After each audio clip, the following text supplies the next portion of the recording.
എല്ലാ ജീവൻ T V പ്രേക്ഷകർക്കും സഫലമി യാത്രയുടെ ഇന്നത്തെ എപ്പിസോഡിലേക്ക് സ്വാഗതം.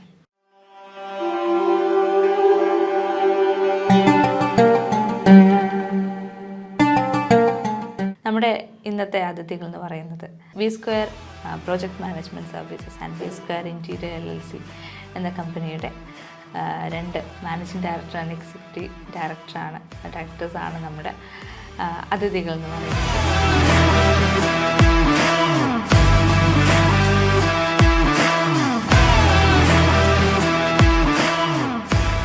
റിയൽ ലൈഫിലും പാർട്ട്നേഴ്സാണ്, കമ്പനിയിലും പാർട്ട്നേഴ്സാണ്, വർക്കിംഗ് പാർട്ട്നേഴ്സാണ്.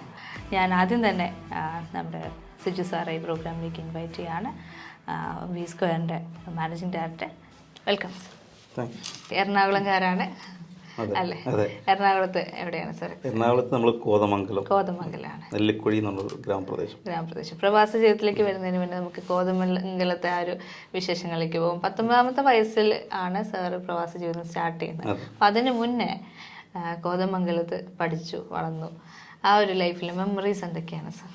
കോതമംഗലത്ത് പഠിച്ച എല്ലാവരുടെ പോലുള്ള ചൈൽഡ്ഹുഡ് മെമ്മറീസ് നമ്മളുണ്ട്. നമ്മൾ പഠിച്ചത് നമ്മൾ ഒരു സാധാ ഗവൺമെൻറ് സ്കൂളിലായിരുന്നു നമ്മളുടെ സ്കൂൾ വിദ്യാഭ്യാസം.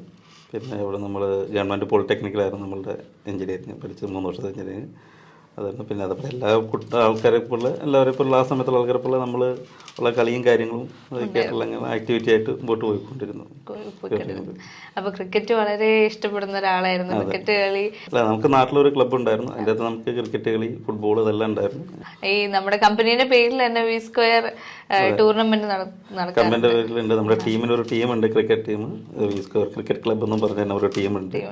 അതുപോലെ തന്നെ നമ്മളിപ്പോൾ വി സ്ക്വയർ പ്രീമിയർ ലീഗ് എന്നും പറഞ്ഞ് ഇവിടെയുള്ള ഒത്തിരി പ്രവാസികളായ ഒത്തിരി ആൾക്കാർ ഇവിടെ ഉണ്ട്. പലർക്കും അവസരം കിട്ടാത്ത, ചിലപ്പോൾ അവസരം കിട്ടാത്ത ആൾക്കാർക്കെല്ലാം അവസരം കിട്ടുന്ന രീതിയിൽ ഒരു ടൂർണമെൻറ്റ് നമ്മൾ സംഘടിപ്പിക്കുന്നുണ്ട്, വി സ്ക്വയർ പ്രീമിയർ ലീഗ് എന്നും പറഞ്ഞിട്ട്. അപ്പോൾ ഓൾറെഡി ഇപ്പോൾ നടന്നുകൊണ്ടിരിക്കുന്നുണ്ട്. ലാസ്റ്റ് ഇയർ നമ്മൾ എൻ്റെ സീസൺ 1 ഉണ്ടായിരുന്നു, ഇപ്പോൾ നമ്മൾ സീസൺ 2 ഇപ്പോൾ സ്റ്റാർട്ട് ചെയ്തിരിക്കുകയാണ്. 2004 ഇവിടെ എത്തിയിട്ട് സ്റ്റാർട്ടിങ് വരുന്നത് ഒരു ജോബിന് വേണ്ടിയിട്ടായിരുന്നു. ജോബിന് വേണ്ടിയിട്ടാണ് വരുന്നത്. നാട്ടിൽ ജോലി ചെയ്തിരുന്നു. നമ്മുടെ കോഴ്സ് കഴിഞ്ഞിട്ട് പിന്നെ ഒരു 3 വർഷം നോർത്ത് ഇന്ത്യയിലായിരുന്നു. അങ്ങനെ നോർത്ത് ഇന്ത്യയിൽ നമ്മൾ വർക്ക് ചെയ്തുകൊണ്ടിരുന്നു. ഇപ്പൊ ദുബായ് സിനിമ കണ്ടിട്ട് ഇൻസ്പയർ ആയിട്ട് വന്നതാണ്. അപ്പോൾ ഫസ്റ്റ് 2004 വന്നപ്പോൾ ഒരു എക്സ്പീരിയൻസ് എന്തായിരുന്നു സാർ? ആ ജേർണിന്റെ ബിഗിനിങ് എന്തായിരുന്നു? ബിഗിനിങ് ആ സമയത്തുള്ള പോലെ തന്നെ കമ്പനികളിൽ നമ്മൾ രാവിലെ ഇപ്പോഴും ഞാൻ എൻ്റെ ആ റുട്ടീൻ ഇതുവരെ മാറ്റം വരുത്തിയിട്ടില്ല. എല്ലാവരെ പോലെ തന്നെ രാവിലെ 6 മണിക്ക് ഡ്യൂട്ടി കയറുന്നത് ഇപ്പോഴും അതേ ശീലം തന്നെയാണ്, ശീലം മാറ്റിയിട്ടൊന്നുമില്ല. അപ്പോൾ നമ്മൾ കമ്പനി സ്റ്റാർട്ട് ചെയ്തിട്ടായാലും ഇപ്പോഴും നമ്മുടെ ഡ്യൂട്ടി സ്റ്റാർട്ട് ചെയ്യുന്നത് രാവിലെ 6 മണിക്കാണ്. നമ്മൾ 6 മണിക്ക് സ്റ്റാർട്ട് ചെയ്യുന്നു, 6 മണിക്ക് സൈറ്റിലേക്കുള്ള കാര്യങ്ങൾ ഒക്കെ എല്ലാവരും പോകുന്നു. കോവിഡ് ടൈമിലാണ് താങ്കൾ ഈ കമ്പനി അല്ലെങ്കിൽ ഒരു കമ്പനി തുടങ്ങണം എന്നുള്ള ആഗ്രഹം വരുന്നത് എന്നായിരുന്നു സാർ? ആദ്യമായിട്ട് ശരിക്കും നമ്മൾ കമ്പനി തുടങ്ങണം എന്നുള്ള ആഗ്രഹം ആദ്യം നമുക്ക് ഉണ്ടായിരുന്നു. നമ്മൾ വന്ന സമയത്ത് അന്ന് നല്ല ഓപ്പർച്യൂണിറ്റീസ് ഉണ്ടായിരുന്നു. ഒരു 2006, 2008 സമയത്തൊക്കെ നല്ല ബൂമിംഗ് ഉള്ള സമയമായിരുന്നു ദുബായിലൂടെ. ആ സമയത്ത് നമുക്കൊരു പ്ലാൻ ഉണ്ടായിരുന്നു. അങ്ങനെ 2008 നമ്മളൊരു പാർട്ട്ണർഷിപ്പിൽ ഒരു കമ്പനി സ്റ്റാർട്ട് ചെയ്തിരുന്നു. പക്ഷേ അത് അത്ര സക്സസ് ആയില്ല. അങ്ങനെ ഇപ്പോൾ നിൽക്കുമ്പോൾ കുറച്ച് ഫിനാൻഷ്യൽ സ്ട്രഗിളൊക്കെ വന്ന് പിന്നെ അതിൻ്റെ ഒന്ന് റിക്കവർ ചെയ്തു. പിന്നെ നമ്മൾ ജോലിയും കാര്യങ്ങളും മാത്രമായിട്ട് മുമ്പോട്ട് പോയിക്കൊണ്ടിരുന്നു. പിന്നെ ഈ കോവിഡ് വന്ന സമയത്ത് ഇതേപോലെ തന്നെ കുറേ ആൾക്കാർ ജോലി ഇവിടെ പോയിട്ടുണ്ട്. അതേ അവസ്ഥയിൽ നമ്മളുടെ ജോലിക്കും ഇങ്ങനെ ചെറിയൊരു ലാഗ് വന്നിരുന്നു. അപ്പോൾ ആ സമയത്തൊരു ഇതാണ് അന്ന് ആ ഒരു കമ്പനി എന്തുകൊണ്ട് സ്റ്റാർട്ട് ചെയ്തിരുന്നത്. അന്നാണ് നമ്മുടെ കമ്പനിയുടെ കുറച്ച് തിങ്ക് ചെയ്തത്. അങ്ങനെ ഫ്രീലാൻസ് ആയിട്ടൊരു 1-2 കൊല്ലത്തോളം നമ്മളങ്ങനെ പോയി. പിന്നെ നമ്മുടെ കമ്പനി വി സ്ക്വയർ എന്ന പേരിൽ കമ്പനി നമ്മൾ ഓപ്പൺ ചെയ്ത് 2022 നമ്മുടെ കമ്പനി വർക്ക് ചെയ്തു. ഒത്തിരി പ്രതിസന്ധികൾ നേരിട്ട് തരണം ചെയ്തിട്ടാണ് ഈ ഒരു ലെവലിലേക്ക് എത്തിയിരിക്കുന്നത്. അപ്പോൾ ഈ ഓഫ് കോഴ്സ് സാറിൻ്റെ ആ ഒരു ജേർണിയിൽ സംഭവിച്ച ഫേസ് ചെയ്ത ചലഞ്ചസ് ആയിരിക്കണം ഇന്ന് ഈ ഒരു ചെറിയൊരു ടൈം കൊണ്ട് ഇത് സക്സസ്ഫുൾ ആയിട്ട് എത്തിക്കാൻ സാധിച്ചത്. അപ്പോൾ ഒരു വി സ്ക്വയർ എന്ന കമ്പനീൻ്റെ സ്റ്റാർട്ടിങ്ങിൻ്റെ പറ്റി എന്താണ് സാറിൻ്റെ ഓർമ്മകൾ? വി സ്ക്വയർ എന്ന കമ്പനി നമ്മൾ പെട്ടെന്ന് എൻ്റെയും വൈഫിൻ്റെയും ഞങ്ങൾ പെട്ടെന്നൊരു കമ്പനി സ്റ്റാർട്ട് ചെയ്യണം എന്നുള്ളൊരു മൈൻഡിലിരുന്നിട്ടപ്പോഴാണ് നമ്മൾ പക്ഷെ നമ്മളെ തീരുമാനം വളരെ പെട്ടെന്നായിരുന്നു. നമ്മളിങ്ങനെ പെട്ടെന്ന് ഇങ്ങനെ സംസാരിച്ചു, ഒരു കമ്പനി നമുക്ക് സ്റ്റാർട്ട് ചെയ്താലോ എന്നുള്ളത്. പക്ഷേ ആൾ പോലും അറിഞ്ഞില്ല, നെക്സ്റ്റ് ഡേ നമ്മൾ ലൈസൻസ് ഓപ്പൺ ചെയ്യാനുള്ള പരിപാടി ഞാൻ സ്റ്റാർട്ട് ചെയ്തു. അത് പിന്നെ നമ്മൾ കമ്പനി സ്റ്റാർട്ട് ചെയ്ത് ഒരു 1 വർഷം കുറച്ച് സ്ട്രഗിൾ ചെയ്തു വർക്കൊക്കെ വരാൻ വേണ്ടി. പക്ഷേ നമ്മൾ പെട്ടെന്ന് പിക്കപ്പ് ചെയ്തു. നമുക്ക് വർക്കുകളും നമുക്ക് സ്ഥിരം നമ്മുടെ കുറച്ച് ക്ലയൻറ്റുകൾ ഉണ്ടായിരുന്നു. നമ്മൾ ഇതിന് മുമ്പ് വർക്ക് ചെയ്തുകൊണ്ടിരുന്ന സമയത്തുള്ള കുറേ കോൺടാക്റ്റുകൾ, നമുക്ക് കുറേ ക്ലയൻറ്റിൻ്റെ കോൺടാക്ട്സുകളും കാര്യങ്ങളും ഉണ്ടായി. അത് നമുക്ക് വളരെ സഹായിച്ചിട്ടുണ്ട് നമ്മുടെ ബിസിനസ്സിലേക്ക്. അതിനുശേഷം ആദ്യം നമ്മൾ വി സ്ക്വയർ പ്രൊജക്ട് മാനേജ്മെൻറ്റ് എന്ന കമ്പനി സ്റ്റാർട്ട് ചെയ്തു. പിന്നെ അതൊന്ന് സക്സസ് ആയി കഴിഞ്ഞപ്പോൾ നമ്മൾ അടുത്ത V square interior LLC company നമ്മൾ രണ്ടാമത് സ്റ്റാർട്ട് ചെയ്യാണ്. അപ്പൊ താങ്കളുടെ ഈ ഒരു എക്സ്പീരിയൻസ് തന്നെയാണ് ഈ ഒരു ഫീൽഡിൽ എക്സ്പീരിയൻസ് ആണ് ഏറ്റവും കൂടുതൽ സഹായം. ഇത് ശരിക്കും എക്സ്പീരിയൻസും പിന്നെ നമ്മുടെ പാഷനാണ്. ഒരു കമ്പനി തുടങ്ങുക, ഒരു വർക്ക് ചെയ്യുന്ന ഒരു പാഷനാണ്. നമ്മൾ വേറെ അധികം ഇതൊന്നുമില്ല. നമ്മൾ ഡിപ്ലോമ സിവിൽ ഡിപ്ലോമയാണ്. അപ്പോൾ അവിടെ നിന്നുള്ള അത് പഠിച്ചിട്ട് പിന്നെ നമ്മുടെ പാഷനാണ്, മെയിനായിട്ട് പാഷനാണ്. ആർക്ക് വർക്ക് ചെയ്യണമെങ്കിലായാലും നമ്മൾ എന്തോരം പഠിച്ചു എന്ന് പറഞ്ഞിട്ട് കാര്യമില്ല, പക്ഷെ പാഷൻ ഉണ്ടെങ്കിലേ കാര്യമുള്ളൂ. അതെ. അപ്പോൾ എന്തൊക്കെയാണ് നമ്മുടെ വി സ്ക്വയർ പ്രൊവൈഡ് ചെയ്യുന്ന മേജർ സർവീസസ് എന്ന് പറയുന്നത്? വി സ്ക്വയർ ഇപ്പോൾ നമ്മൾ വെച്ച് കഴിഞ്ഞാൽ ഇൻറ്റീരിയർ ഡിസൈനിങ് ഉണ്ട്, ഇൻറ്റീരിയർ ഡിസൈനിങ്, ലാൻഡ്സ്കേപ്പിംഗ് ഡിസൈനിങ്, എല്ലാത്തരം ഡിസൈനിങ് നമ്മൾ ചെയ്യുന്നുണ്ട്. പിന്നെ അതോറിറ്റി അപ്രൂവൽസ് ആയാലും നമ്മൾ എടുത്ത് കൊടുക്കുന്നുണ്ട്. പ്രൊജക്ട് മാനേജ്മെൻറ്റ് തലത്തിൽ നമ്മൾ ക്ലയൻറ്റ് റെപ്രസെൻറ്റേറ്റീവ് പോലെയാണ് വർക്ക് ചെയ്യുന്നത്. അതെല്ലാം അപ്രൂവൽ, കോർഡിനേഷൻ്റെ കാര്യങ്ങൾ ഇതെല്ലാം ചെയ്യുന്നുണ്ട്. ഇപ്പോൾ ഇൻറ്റീരിയറിന് തന്നെയായാലും നമ്മൾ കംപ്ലീറ്റ് ഫുൾ പാക്കേജ് ആയിട്ട് നമ്മൾ എടുക്കുന്നത് ഡിസൈൻ ആൻഡ് ബിൽറ്റ്. വൈഫും ഇതിലൊരു മേജർ പാർട്ടാണ്, എക്സിക്യൂട്ടീവ് ഡയറക്ടർ, അഡ്മിനിസ്ട്രേഷനൊക്കെ അവരാണ് അഡ്മിനിസ്ട്രേഷൻ ആളാണ് ഹാൻഡിൽ ചെയ്യുന്നത്. അപ്പോൾ വൈഫായിട്ടുള്ള ജേർണി സ്റ്റാർട്ട് ചെയ്യുന്നത് ഏത് വർഷമായിരുന്നു? എന്തായിരുന്നു ആ ഒരു ബിഗിനിങ്, എങ്ങനെയായിരുന്നു? വൈഫായിട്ടുള്ള ജേർണി സ്റ്റാർട്ട് ചെയ്യുന്നത് വെച്ച് കഴിഞ്ഞാൽ ആക്ച്വലി ഞങ്ങൾ മീറ്റ് ചെയ്ത് 2006 എന്തായാലും. ഞാൻ ഇവിടെ നിന്നൊരു വെക്കേഷൻ പോയി കഴിഞ്ഞപ്പോൾ ഒരു ഫംഗ്ഷൻ ഇടയിൽ വെച്ച് കണ്ടതാണ്. പിന്നെ അത് കഴിഞ്ഞ് പിന്നെ അത് നമ്മൾ ഒഫീഷ്യലാക്കി. 2008 നമ്മളുടെ മാരേജ്. അത് കഴിഞ്ഞ് അപ്പം മുതൽ ആൾ നമ്മുടെ കൂടെ ഉണ്ടായിരുന്നു. എല്ലാം നമ്മുടെ പല ഘട്ടങ്ങളിലും എല്ലാത്തിലും കൂടെ ഉണ്ടായിരുന്നു. നമ്മളെ 2008 നമുക്കങ്ങനെ ഒരു മാരേജ് എല്ലാം കഴിഞ്ഞ് ആളിവിടെ വന്നതിന് ശേഷമാണ് നമുക്കൊരു സ്ട്രഗിൾ വന്നത്. പക്ഷേ ആ സ്ട്രഗിൾ വന്നപ്പോഴും നമ്മൾ കൂടെ തന്നെ നിന്നു. നമ്മളുടെ കൂടെ തന്നെ നമ്മുടെ ലൈഫ് സ്റ്റൈൽ നമ്മൾ ചേഞ്ച് ചെയ്തിട്ട് നമ്മൾ റിക്കവർ ചെയ്ത് കയറി. ഇവിടെ ഇല്ലേ നമുക്ക് ഏറ്റവും കൂടുതൽ മേജർ ക്ലയൻസ് ആരൊക്കെയാണ് സർ വരുന്നത്? ഇതിലിപ്പോൾ നമ്മുടെ മെയിൻ ക്ലയൻറ്റ് എന്ന് വെച്ച് കഴിഞ്ഞാൽ H&H development, Brightsat LLC, Galleria investments, പിന്നെ കീറ്റ, ഇപ്പോൾ റീസെൻ്റ് വന്ന കീറ്റ ഉണ്ട്, പിന്നെ സിദ്ദിഖി ഹോൾഡിങ്സ്. ചൈന കമ്പനിയായിരുന്നു, സൗദിയിലൊക്കെ ആക്റ്റീവ് ആയിട്ടുള്ള ഒരു കമ്പനി, ഇപ്പോൾ റീസെൻ്റ്ലി ലോഞ്ച് ചെയ്തത്. പിന്നെ നമ്മളിപ്പോൾ സൗദിയിലേക്കും പ്ലാൻ ചെയ്യുന്നുണ്ട്. സൗദിയിലിപ്പോൾ പുതിയ ഓപ്പർച്യൂണിറ്റീസ് വരുന്നുണ്ട്, സൗദിയിലൊക്കെ വർക്ക് ചെയ്യുന്നുണ്ട്. ഇപ്പോൾ സൗദിയിൽ നമ്മളുടെ ഒരു സ്റ്റാർട്ടിങ് പ്രോസസ്സിലാണ് നമ്മളതിൻ്റെ കുറച്ച് കാര്യങ്ങൾ നടക്കുന്നത്. നമ്മുടെ വർക്കിൻ്റെ കാര്യങ്ങളൊക്കെ ഡിസ്കഷൻ നടക്കുന്നുണ്ട്. അപ്പോൾ അതാണ് ഒരു വിഷൻ എന്ന് പറയുന്നത്, വിസ്കറിന്റെ വിഷൻ എന്ന് പറയുന്നത്. വിസ്കർ വിഷൻ എന്ന് വെച്ചാൽ നമുക്ക് വേൾഡ് വൈഡ് എത്തിക്കുക എന്നുള്ളത് നമ്മുടെ ലക്ഷ്യം. അതാണ് വേൾഡ് വൈഡ് വിസ്കർ എന്നുള്ള പേര് എത്തിക്കണം, അതാണ് നമ്മുടെ ലക്ഷ്യം. പാഷൻ ആയിട്ടായിരുന്നു തുടങ്ങിയത്. അപ്പോൾ ആ ഒരു സ്റ്റാർട്ടിങ് സ്റ്റേജിൽ നിന്ന് ഇന്ന് വരുമ്പോൾ ഈ ഒരു ടെക്നോളജിയുടെ വളർച്ച എത്രത്തോളം ഇൻഫ്ലുവൻസ് ചെയ്തിട്ടുണ്ട്? ടെക്നോളജി ഞാനെല്ലാം കോഴ്സ് കഴിഞ്ഞ സമയത്ത് എന്ന് പറഞ്ഞാൽ ടെക്നോളജിയോ കാര്യങ്ങളോ ഒന്നും ഇല്ലാത്ത സമയങ്ങളായിരുന്നു. സത്യം പറഞ്ഞാൽ ഞാൻ ഈ ദുബായിൽ വന്നതിന് ശേഷമാണ് കൂടുതൽ നമ്മൾ നാട്ടിൽ വർക്ക് ചെയ്തിട്ടുണ്ട്. നാട്ടിൽ ജസ്റ്റ് ഹാർഡ്ലി 1 year കോഴ്സ് കഴിഞ്ഞിട്ട് വർക്ക് ചെയ്തിട്ടുള്ളൂ. പിന്നെ നമ്മളൊരു നോർത്ത് ഇന്ത്യൻ ചിലപ്പോൾ കുറച്ചുകൂടെ അന്നേരം വർക്ക് ചെയ്യുന്നത് നമ്മൾ കുറച്ചുകൂടെ ടെക്നോളജികൾ വെച്ച് കഴിഞ്ഞാൽ കൺസ്ട്രക്ഷൻ ലൈഫിൽ ഉപയോഗിക്കുന്ന സാധനങ്ങളും കാര്യങ്ങളെല്ലാം ഉണ്ടായിരുന്നു. പിന്നെ അവിടെ ദുബായിൽ വന്നതിന് ശേഷമാണ് പുതിയ ടെക്നോളജിയും കാര്യങ്ങളും കാണാൻ തുടങ്ങിയതും. പിന്നെ ഞാൻ പറഞ്ഞില്ല, പല ഈ സോഫ്റ്റ്വെയർ ഡെവലപ്മെൻറ്റ്, പല പുതിയ സോഫ്റ്റ്വെയറുകൾ വന്നതുകൊണ്ട് ഒത്തിരി കാര്യങ്ങൾ ഈസി ആയിട്ടുണ്ട്. പല കാര്യം ഇപ്പോൾ നമ്മളിപ്പോൾ ഉപയോഗിച്ചുകൊണ്ടിരിക്കുന്ന സോഫ്റ്റ്വെയർ ഡിസൈൻ, ഈവൻ ഓട്ടോകാഡൊക്കെ ഞാൻ പഠിച്ച വർഷം ഇപ്പോൾ അടുത്തൊരു മനുഷ്യനും അറിയത്തില്ല. പിന്നെ ഇപ്പോൾ ഈ ടെക്നോളജി വളർന്നതോടുകൂടി തന്നെ നമുക്ക് കൺവേ ചെയ്യാനും കാര്യങ്ങൾ എളുപ്പമാണ്. പെട്ടെന്നൊരു കാര്യം ഡിസ്കസ് ചെയ്യണമെങ്കിൽ ഇമെയിൽ അയക്കാം, വാട്സപ്പ് ചെയ്യാം, ഫോട്ടോസ് അയച്ചു കൊടുത്ത കാര്യങ്ങളെല്ലാം പെട്ടെന്ന് നമുക്ക് ടൈമിങ് കുറേ സേവ് ചെയ്യാൻ പറ്റും. മീറ്റ് ചെയ്യേണ്ട കാര്യങ്ങളൊന്നും. കാരണം ഞാനിവിടെ വന്ന സമയത്ത് അത് 2-3 ദിവസം ലെറ്റർ വഴിയാണ് നാട്ടിലേക്ക് ബന്ധപ്പെട്ടുകൊണ്ടിരുന്നത്. ആ ഒരു കാലത്തിലും നടന്നിട്ടുണ്ട്. മൊബൈലുണ്ട്, ആ സമയത്ത് നമ്മൾ മൊബൈൽ വാങ്ങിക്കാനുള്ള ഒരു സിറ്റുവേഷനിലായിരുന്നില്ലായിരുന്നു. കുറേ പോയി ഇങ്ങനെ ആൾക്കാർ ലൈൻ നിൽക്കും. വെള്ളിയാഴ്ച ദിവസം വെള്ളിയാഴ്ച ഇങ്ങനെ ലൈൻ നിന്ന് ക്യൂ നിന്നിട്ടാണ് പോയിക്കൊണ്ടിരുന്നത്. അങ്ങനത്തെ കാലം ഉണ്ടായിരുന്നു. അപ്പോഴത്തെ ഒരു യു എന്ന് പറഞ്ഞ ഇപ്പോഴത്തെ യു എന്ന് പറഞ്ഞ ഒരുപാട് മാറ്റങ്ങളുണ്ട്. സാർ പറഞ്ഞു ദുബായ് എന്ന സിനിമ ഇൻസ്പയർ ചെയ്തിട്ടാണ് വന്നത്. പക്ഷെ ഇവിടെ വന്ന സമയത്ത് ആദ്യമായിട്ട് വരുന്നത് സോനാപൂർ എന്ന സ്ഥലത്തേക്കാണ്. സാർ കണ്ട ദുബായ് ആയിരുന്നില്ല. എക്സ്പീരിയൻസ് എങ്ങനെയുണ്ട്? അതാ പറഞ്ഞത്, നമ്മൾ ദുബായ് സിനിമ കഴിഞ്ഞപ്പോൾ കണ്ടത് ഇപ്പോഴത്തെ ഷെയ്ഖ് സാറോടെ ഭാഗങ്ങളുള്ള സിനിമയിലുണ്ടായിരുന്നു. പക്ഷെ നമ്മൾ വന്ന് എത്തിപ്പെട്ടത് സോനാപൂരാണ്. സോനാപൂർ വന്ന് കണ്ടു കഴിഞ്ഞപ്പോൾ ഇങ്ങനെയും ദുബായ് ഉണ്ടോ? കുറേ നാൾ കഴിഞ്ഞ ശേഷമാണ് ഈ ശരിക്കും ദുബായ് ഷൂട്ട് ചെയ്ത സ്ഥലം ഷെയ്ഖ് സാറോടെ കണ്ടത്. പിന്നെ ദുബായിലേക്ക് തന്നെ ഒരു ഷിഫ്റ്റ് ചെയ്ത് ദുബായിൽ തന്നെ ഒരു കമ്പനി സ്റ്റാർട്ട് ചെയ്യാൻ സാധിച്ചു. അപ്പോൾ 3 years സക്സസ്ഫുൾ ആയിട്ട് കംപ്ലീറ്റ് ചെയ്തിട്ടുണ്ട്. അപ്പോൾ ഇതിന് ഏറ്റവും കൂടുതൽ സാറിന് സപ്പോർട്ട് ചെയ്തത് സാറിന്റെ പാർട്ട്ണർ തന്നെയായിരിക്കും. ആ ഒരു സപ്പോർട്ട്, അത് നിങ്ങൾ തമ്മിലുള്ള ഒരു കണക്ഷൻ എങ്ങനെയാണ് സാർ ഫീൽ ചെയ്യുന്നത്? അത് നമ്മളുടെ വെച്ച് കഴിഞ്ഞാൽ നമ്മളുടെ രണ്ടുപേരും ചിന്താഗതികൾ ഒരേ ചിന്താഗതികളായതുകൊണ്ടാണ് നമുക്കത് മുമ്പോട്ട് പോകാൻ പറ്റുന്നത്. നമ്മൾ രണ്ടുപേരും ചിന്തിക്കുന്നു, ഒരേ വഴിക്കടെ ചിന്തിക്കുന്നുണ്ട്, നമ്മളവിടെ സക്സസ്ഫുൾ ആയിട്ട് പോയിട്ടുണ്ട്. അപ്പൊ സെയിൽസ് ആൻഡ് മാർക്കറ്റിംഗ് ആണ് സാർ മെയിൻ ആയിട്ട് ചെയ്യുന്ന കാര്യം, മാം അഡ്മിനിസ്ട്രേഷൻ. അപ്പൊ നിങ്ങൾ തമ്മിലൊരു കോർപ്പറേഷൻ ആയിട്ട് അത് മുന്നോട്ട് പോകുന്നു. സാറിന് എത്ര മക്കളാണ്? രണ്ടുപേര്. അവരുടെ പേര്? വൈഗ, മോള് +1 പഠിക്കുന്നു, പിന്നെ മോൻ വാസവ് ഗ്രേഡ് 3. അവരുടെ പേരിൽ നിന്ന് തന്നെയാണോ ഈ V2 എന്ന കമ്പനിക്ക്? അവരെ പേര് തന്നെ 2 V വെച്ചിട്ടാണ് നമ്മളത് ഒരു V2 എന്നുള്ള തോട്ടിലേക്ക് എത്തിപ്പെട്ടത്.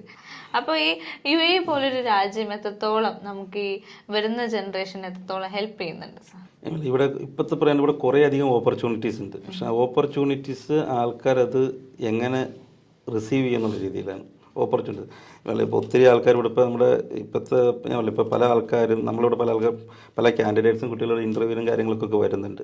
ഈ വരുന്ന ആൾക്കാരോടൊക്കെ പറയാനുള്ളത്, ചില ആൾക്കാർ ഭയങ്കര എക്സ്പെക്റ്റേഷനോട് കൂടിയാണ് വരുന്നത്. ഇത്ര എക്സ്പെക്റ്റേഷൻ്റെ ആവശ്യം അവർക്ക് ജോലി കിട്ടും, പക്ഷേ ആ സാധനം അവർക്കത് കൺസീവ് ചെയ്ത് അത് പ്രോപ്പറായിട്ട് യൂസ് ചെയ്യാൻ പറ്റണം. ചില ആൾക്കാരൊക്കെ ഒരു ജോലി എന്നുള്ള രീതിയിൽ വരുന്ന ആൾക്കാരുണ്ട്. അവരിപ്പോൾ ഞാൻ പറയാം, ഞാൻ നേരത്തെ ദുബായ് സിനിമ ഉണ്ട്, ഇപ്പോൾ ഇവർ സോഷ്യൽ മീഡിയ കണ്ടിട്ട് കയറി വരുന്ന ആൾക്കാരുകളാണ്. അപ്പോൾ അവർക്ക് ആ സാധനത്തിൽ ആ എൻജോയ്മെൻറ്റ് രണ്ട് ഇതാണ്. നമ്മൾ വർക്ക് ചെയ്യുമ്പോൾ ഒരു ഹാർഡ് വർക്ക് ചെയ്ത് കഴിഞ്ഞാൽ നമുക്ക് എവിടെ എത്തിപ്പെടാൻ പറ്റിയ ഒരു സ്ഥലമാണ് ദുബായ്. അത് ഇവിടുത്തെ ഗവൺമെൻറ് നല്ല സപ്പോർട്ടുണ്ട്, എല്ലാ കാര്യത്തിനും ഗവൺമെൻറ് ആയാലും എല്ലാ കാര്യത്തിനും നല്ല സപ്പോർട്ടുണ്ട്. പക്ഷേ നമ്മൾ ഹാർഡ് വർക്ക് ഡെഡിക്കേഷൻ ഉണ്ടെങ്കിൽ നമുക്ക് എവിടെ എത്തിപ്പെടാം. കമ്മിങ് ജനറേഷൻ ചില ആൾക്കാർ വന്നിട്ട് പോയി അവർക്കിങ്ങനെ കമ്പനി ചേഞ്ച് ചെയ്തുകൊണ്ടിരിക്കുന്നുണ്ട്. അപ്പോൾ അവർക്കൊരു സഡൻ ഇൻക്രിമെൻറ്റിന് വേണ്ടിയാണ് ചേഞ്ച് ആവുന്നത്, സഡൻ ഇൻക്രിമെൻറ്റ്. പക്ഷേ നമുക്കൊരു സ്റ്റേബിളായിട്ട് നിൽക്കണമെങ്കിൽ, നമുക്കൊരു കാര്യങ്ങൾ നിന്ന് പോകണമെങ്കിലും മിനിമം ഒരു കമ്പനിയിൽ ഒരു 5 കൊല്ലമൊക്കെ നിന്നെങ്കിലാണ് സാധിക്കാൻ. എൻ്റെ ഗ്രോത്ത് ഞാൻ എവിടെയാണ് തുടങ്ങിയത് അവിടെ നിന്ന് ഒരു 10 to 20 ടൈംസ് നമ്മൾ ലാസ്റ്റ് ഇവിടെ നിന്ന് ഇറങ്ങപ്പോൾ നമ്മുടെ സാലറിയിൽ വ്യത്യാസം ഉണ്ടായിരുന്നു. അത് ഞാൻ ആരോടും ചോദിച്ചിട്ടോ മേടിച്ചതല്ല. അപ്പം നമ്മളവിടെ വർക്ക് ചെയ്തു, ആ കമ്പനിയിൽ നമുക്ക് ഓട്ടോമാറ്റിക്കായിട്ട് വരും. നമ്മൾ കറക്റ്റ് എത്ര ഹാർഡ് വർക്ക് ചെയ്ത് കഴിഞ്ഞാൽ നമുക്ക് വരാനുള്ളത് ഓട്ടോമാറ്റിക്കായിട്ട് വന്നുകൊണ്ടിരിക്കും. നമ്മൾ ആരോടും പൈസ ചോദിക്കുകയോ എക്സ്ട്രാ ചോദിക്കേണ്ട കാര്യമൊന്നുമില്ല. UAE ഗവൺമെൻറ് ആയാലും ഭരണാധികാരികളായാലും അവരുടെ ഒരു സപ്പോർട്ട് എന്ന് പറഞ്ഞാൽ എല്ലാ ബിസിനസ്സിനെയും വളരെയധികം ഇൻഫ്ലുവൻസ് ചെയ്യുന്നതാണ്. തീർച്ചയായും അവരിപ്പോൾ നമ്മളിപ്പോൾ എന്ത് കാര്യത്തിന് ഇവിടെ പല ഓഫീസുകളിൽ ചെന്ന് കഴിഞ്ഞാലും എല്ലാത്തിനും ഭയങ്കര സപ്പോർട്ടീവാണ്. ഒരു കോൺഫറൻസ് വന്നതിന് ശേഷമാണ് കമ്പനി സ്റ്റാർട്ട് ചെയ്യുന്നത് അല്ലേ? അപ്പോൾ ഫ്രീലാൻസിങ് സമയത്ത് ചെയ്യുന്നത് കോവിഡ് ടൈമിലായിരുന്നു. അപ്പോൾ എന്തൊക്കെയായിരുന്നു ആ ഒരു സമയത്ത് സാറിന് ഫേസ് ചെയ്തിരുന്നത്? എന്തെങ്കിലും സ്ട്രഗിൾസോ അല്ലെങ്കിൽ ചലഞ്ചസ് ഉണ്ടായിരുന്നോ ആ സമയത്ത്?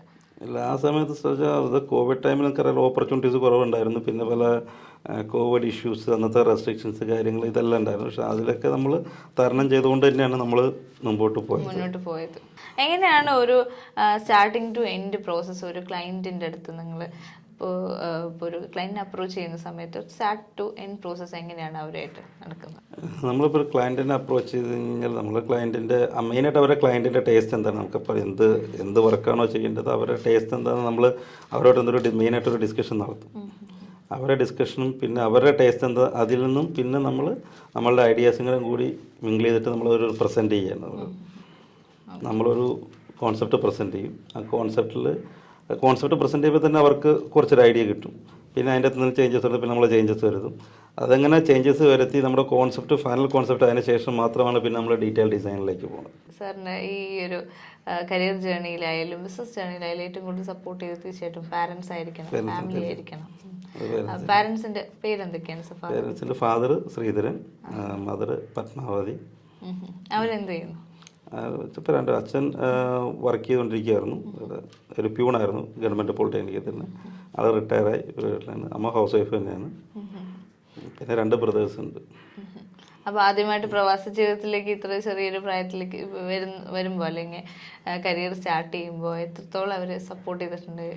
കാരണം മെയിനായിട്ട് അവരുടെ സപ്പോർട്ട് കൊണ്ട് തന്നെയാണ് നമ്മളിവിടെ എത്തിയത്. കാരണം ആ സമയത്തൊക്കെ നമ്മൾ പഠിച്ചുകൊണ്ടിരുന്ന സമയത്തായാലും വളരെ സ്ട്രഗിൾ ചെയ്ത് തന്നെയാണ് നമ്മളുടെ ഓരോ ഡേയും പോയിക്കൊണ്ടിരുന്നത്. പിന്നെ നമ്മുടെ കോഴ്സൊക്കെ കഴിഞ്ഞ് നമ്മൾ അവിടെ നിന്ന് വർക്കിനായിട്ട് പുറത്തേക്ക് വെച്ച് നമ്മുടെ ജീവിത സാഹചര്യമാണ് നമ്മൾ അപ്പം തന്നെ ഇമ്മീഡിയറ്റ് ആയിട്ട് നമ്മുടെ കോഴ്സ് കഴിഞ്ഞ് ഇമ്മീഡിയറ്റ് ആയിട്ട് ജോലിക്ക് ഇറങ്ങുക എന്നുള്ളൊരു ഇതിലേക്ക് എത്തിയത്. അപ്പോൾ യങ് ജനറേഷന് സാർ കൊടുക്കാനുള്ള ഉദ്ദേശിക്കുന്ന ഒരു അഡ്വൈസ് എന്തായിരിക്കും? യങ് ജനറേഷൻ കൊടുക്കാനുള്ള അഡ്വൈസ് എന്ന് പറഞ്ഞു കഴിഞ്ഞാൽ എന്ത് പണി ചെയ്ത് കഴിഞ്ഞാലും എന്ത് കാര്യത്തിലേക്ക് ഇറങ്ങിക്കഴിഞ്ഞാലും ഇതല്ല മെയിനായിട്ടല്ലേ നമ്മൾ ആ വർക്ക് ചെയ്യുന്ന കാര്യത്തോടെ പാഷൻ, ഏറ്റവും ആദ്യമായിട്ടത് പാഷനാണ്.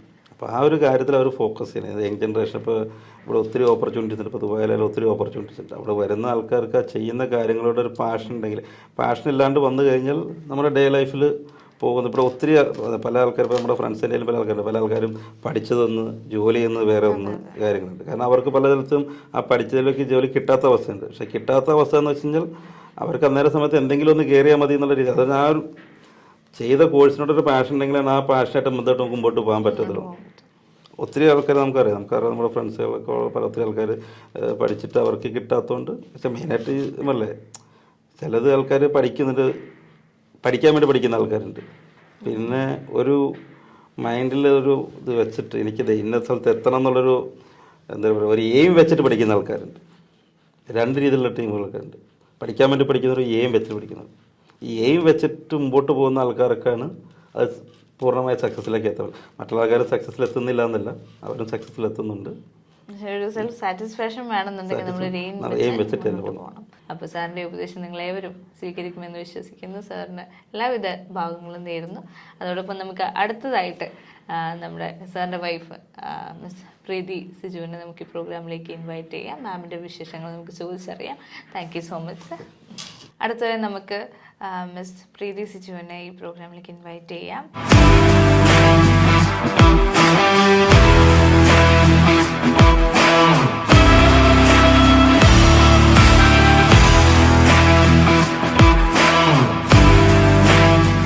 മാമിനെ ഈ പ്രോഗ്രാമിലേക്ക് സ്വാഗതം ചെയ്യുന്നു. നമസ്കാരം മാം. നമസ്കാരം. വി സ്ക്വയറിൻ്റെ എക്സിക്യൂട്ടീവ് ഡയറക്ടറായിട്ടാണ് മാം വർക്ക് ചെയ്യുന്നത്. അതെ. അപ്പോൾ എന്താണ് മാമിൻ്റെ ഒരു മേജർ റോൾ എന്ന് പറയുന്ന കമ്പനിയിൽ? മെയിനായിട്ട് അഡ്മിൻ കാര്യങ്ങളാണ് ഇത് ചെയ്യുന്നത്. അതുപോലെ തന്നെ നമ്മൾ എല്ലാത്തിലും ഹസ്ബൻഡ് ചെയ്യുന്നു. അതുപോലെ തന്നെ എല്ലാത്തിനും അതിൻ്റെതായ ഒരു രീതിയിലൊരു സപ്പോർട്ട് നമ്മുടെ ഭാഗത്തുനിന്നും കൊടുക്കുന്നുണ്ട്. ആ സപ്പോർട്ട് തന്നെയാണ് വി സ്ക്വയറിൻ്റെ ഒരു പെട്ടെന്നുള്ള വളർച്ചയ്ക്കും ഏറ്റവും കൂടുതൽ ഹെൽപ്പ് ചെയ്തത്. തീർച്ചയായും. മാമും ഈ ഒരു ഫീൽഡ് തന്നെയാണ് പഠിച്ചിറങ്ങിയത്. അത് മാത്രമല്ല രണ്ടുപേരും ഒരേ കോളേജിലാണ് പഠിച്ചിറങ്ങിയത് അല്ലേ? അതെ, ഞാൻ സിവിൽ എഞ്ചിനീയറിംഗ് ആണ് കഴിഞ്ഞിട്ടുള്ളത്. ഡിപ്ലോമ സിവിൽ എഞ്ചിനീയറിംഗ് ആണ്. ഞങ്ങൾ രണ്ടുപേരും ഒരേ കോളേജിലാണ് പഠിച്ചിട്ടുള്ളത്. ചേലാട് പോളിടെക്നിക് കോളേജ് ആണിലാണ് ഞങ്ങൾ രണ്ടുപേരും പഠിച്ചിട്ടുള്ളത്. ഒരേ കോളേജിലാണെങ്കിലും മീറ്റ് ചെയ്യാൻ ഒരുപാട് കുറച്ച് ലേറ്റ് ആയെങ്കിലും നമ്മൾ ഒരുമിച്ച് ഒരു പാഷനോടെ സ്റ്റാർട്ട് ചെയ്തിട്ട് ഇവിടം വരെ എത്തിയിരിക്കുകയാണ്. അതെ. മാം എറണാകുളംകാരി തന്നെയാണ്? അതെ, ഞാൻ എറണാകുളംകാരിയാണ്. അതെ. അപ്പോൾ എറണാകുളത്തെ ഒരു ഓർമ്മകൾ എന്തൊക്കെയാണ്? ഒരു ചെറുപ്പകാലത്ത് അല്ലെങ്കിൽ പാരൻസിൻ്റെ കൂടെയുള്ള ഓർമ്മകൾ എന്തൊക്കെയാണ്? എറണാകുളം കോടനാട് എന്നുള്ള ചെറിയ ഗ്രാമത്തിലാണ് ഞാൻ എൻ്റെ നാട്. അച്ഛനും അമ്മയും അനിയനും അടങ്ങുന്നതാണ് എൻ്റെ കുടുംബം.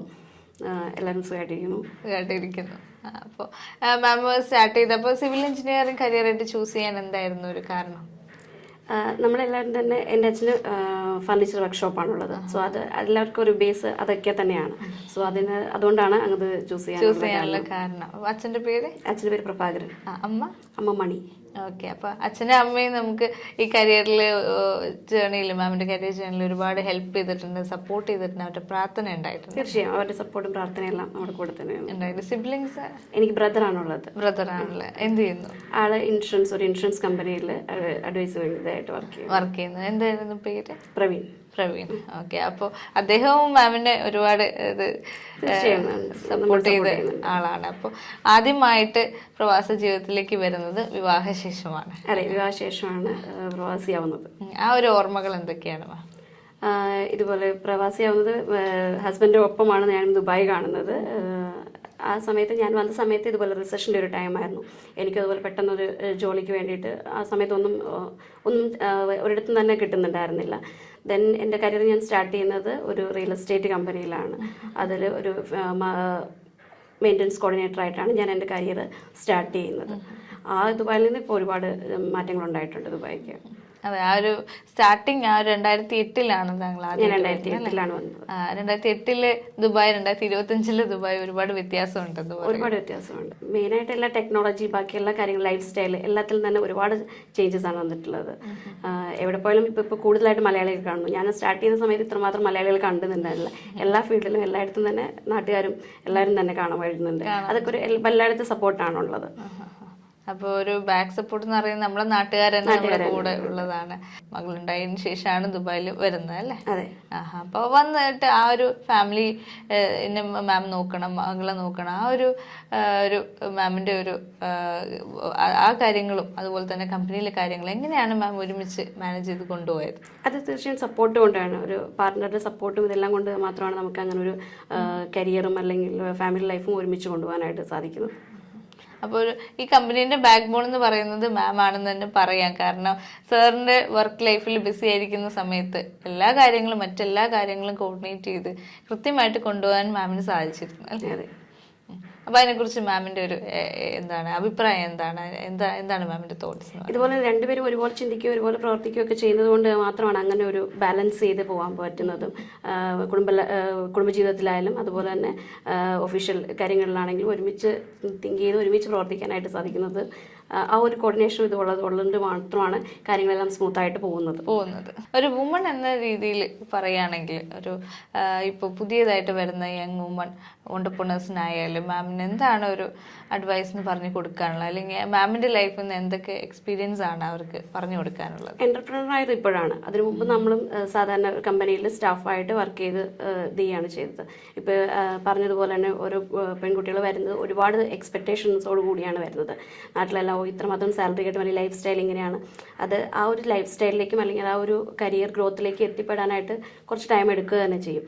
അത് മനസ്സിലാക്കിയിട്ട് വേണം നമ്മൾ സ്റ്റാർട്ട് ചെയ്യുന്നത്. ഇപ്പോൾ ഈ പറഞ്ഞതുപോലെ വന്ന ഉടനെ തന്നെ റീൽസിലോ അല്ലെങ്കിൽ വേറെ ഇതിലോ കാണുന്ന രീതിയിലുള്ളൊരു ലൈഫ് സ്റ്റൈൽ ഇതൊന്നും നമുക്ക് സ്റ്റാർട്ടിങ്ങിൽ ഉണ്ടാക്കിയെടുക്കാൻ പറ്റണമെന്നില്ല.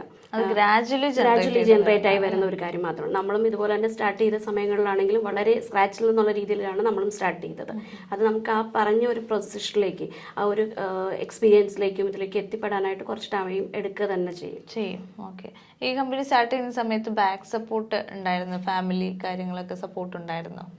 നമ്മൾ രണ്ടുപേരും തന്നെയാണ് അങ്ങോട്ടും ഇങ്ങോട്ടും സപ്പോർട്ട് ചെയ്ത് കാര്യങ്ങൾ ചെയ്യുന്നത്. മെയിനായിട്ട് പേരൻസ് എല്ലാം നാട്ടിലായതുകൊണ്ട് നമ്മൾ മാത്രമാണ് ഉള്ളത്. അപ്പോൾ അതുകൊണ്ട് അങ്ങോട്ടും ഇങ്ങോട്ടും സപ്പോർട്ട് ചെയ്താണ് കാര്യങ്ങളെല്ലാം ചെയ്യുന്നത്. ആ ഒരു സ്ക്രാച്ചിൽ നിന്ന് തുടങ്ങുന്ന സമയത്ത് എന്തൊക്കെ സ്ട്രഗിൾസ് ആണ് ഉണ്ടായിട്ടുണ്ടായിരുന്നത് മാം? സ്റ്റാർട്ടിങ് സമയത്ത് ഫാമിലി നോക്കണം, ബിസിനസ് നോക്കണം, എന്തൊക്കെയായിരുന്നു ആ ഒരു ടൈമിൽ ഫേസ് ചെയ്ത ചാലഞ്ച്? നമ്മളെല്ലാം ഞാനിവിടെ വരുന്നത് 2008 ആ സമയം അധികം ഒരു ഏജ് ആയിട്ടുള്ള ടൈമല്ല, ഒരുപാട് ലൈഫ് എക്സ്പീരിയൻസ് ഉള്ള ഒരു ടൈമല്ല.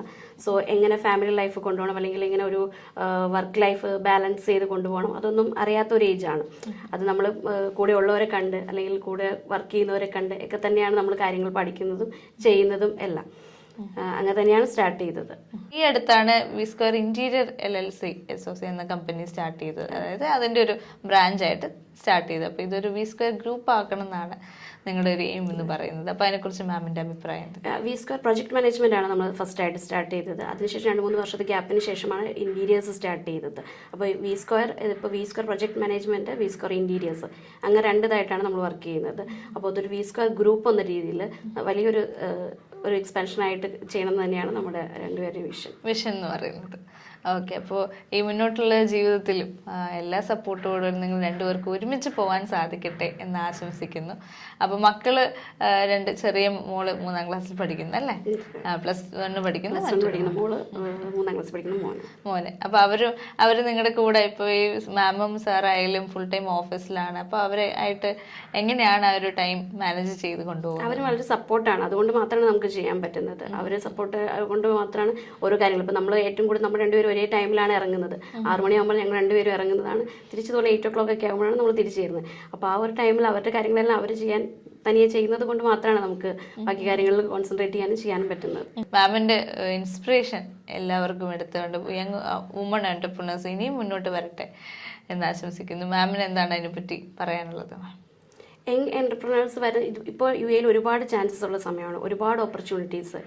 നേരത്തെ പോലെയല്ല, പുതിയ എന്തെങ്കിലും തുടങ്ങുന്നതിന്, പുതിയ സംരംഭങ്ങൾ സ്റ്റാർട്ട് ചെയ്യുന്നതിന് ഒരുപാട് ഓപ്പർച്യൂണിറ്റീസും വളരെ ഓപ്പൺ ആണ് കാര്യങ്ങൾ. സോ ഒരുപാട് എന്റർപ്രണേഴ്സിന് വരാൻ പറ്റുന്ന ഒരു സാഹചര്യമാണ്. അപ്പോൾ എല്ലാവർക്കും വരാനും അതുപോലെ തന്നെ ഒരുപാട് സക്സസ്സിലേക്ക് എത്താനും സാധിക്കട്ടെ എന്ന് okay. Thank you so much ma'am. ഈ പ്രോഗ്രാമിൽ നമ്മളായിട്ട് പങ്കെടുക്കുകയും അതുപോലെ തന്നെ രണ്ടുപേരുടെയും വിശേഷങ്ങളും UAEയുടെ ഒരു ഓപ്പർച്യൂണിറ്റീസിനെ കുറിച്ച് നമുക്ക് ഓപ്പണായിട്ട് സംസാരിക്കുകയും ചെയ്യുന്നതിൽ ഒരുപാട് നന്ദി. അടുത്ത ഒരു പ്രോഗ്രാമിൽ അടുത്ത അതിഥിയായി കാണുന്നവരെ thank you so much. Thank you ma'am. Thank you.